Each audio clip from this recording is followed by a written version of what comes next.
Today, I'm going to share with you how we safely ship hard drives internationally. High-speed internet is an absolutely amazing thing, and it allows us to send massive video files across international borders in the blink of an eye. But sometimes it's just not always feasible to send your files through Google Drive or Dropbox or some other service like this. And you might find yourself in a situation where you need to mail a physical hard drive to an editor or a client who's overseas. Now, this might be because you're shooting in a country that doesn't have high-speed internet like the US or Japan. Maybe you're in a country like the Ukraine or Uruguay or Australia. Yes, Australia. Thank you, number 60 on the list. Good job, Australia. So sometimes you've just got to do what you've got to do, and you've got to put a hard drive in the mail. So today I'm going to share with you a few tips on how to get that hard drive there safely and minimize the risk of data loss.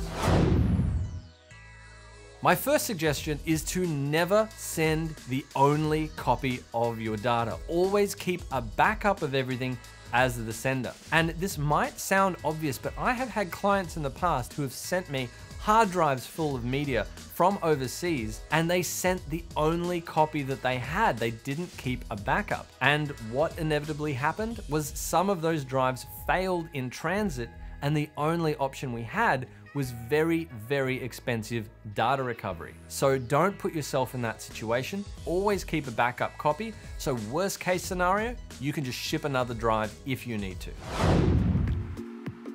Now, if you don't have terabytes and terabytes of data to send, and you can afford it, then SSD drives are by far the best type of drive to ship your media on. That's because they have no moving parts, so they're much more resistant to being thrown around by your courier. The downside is they are much more expensive than traditional hard drives, and they don't have as high a capacity. Now, if you do opt for a traditional spinning hard drive, then consider going with something that is designed to take a little bit of a rough treatment. Something like these drives here from LaCie. These are the LaCie Rugged. There are other brands out there that make this style of hard drive. So if you're going to go with shipping a traditional hard drive, choose one like these.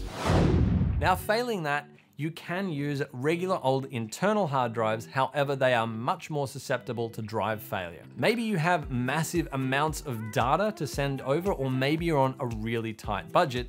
These might be a good fit for you. Now, apparently this is what they did when Aquaman was shooting here on the Gold Coast. They just bought an absolute ton of these hard drives. They would send multiple copies across multiple drives of everything back to the US. And if a drive failed, it didn't really matter because they'd have 3 other hard drives arriving in the mail alongside it. So it's a good chance that at least one of the drives would survive. And so, you know, if money is no object, then that is one way of doing it. But if you're on a budget and you can only afford to send one copy, then packaging them up properly is the biggest consideration when shipping this style of drive.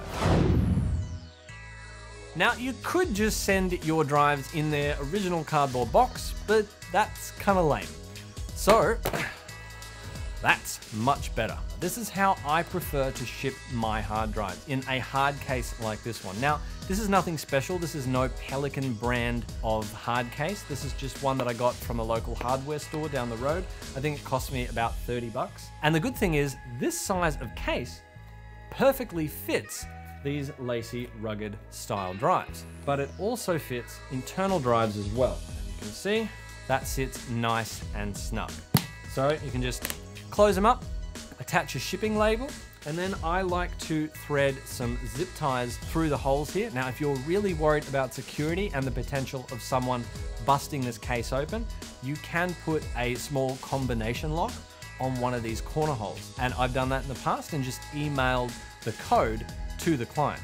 And then if you're really, really, really worried, you can just wrap this thing up in more packing tape than you'd need to mummify a corpse. Oh, quick side note, guys, if you have problems with your foam inserts, they're starting to look a bit tattered, they're starting to fall apart, I found a brilliant solution for repairing that foam. You can check that one out in this video up here.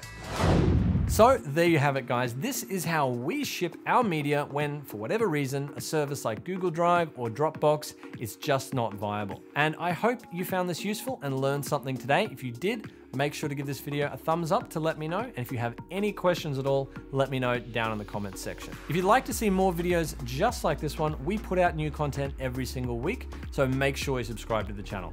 Thanks, guys. We'll see you in the next one.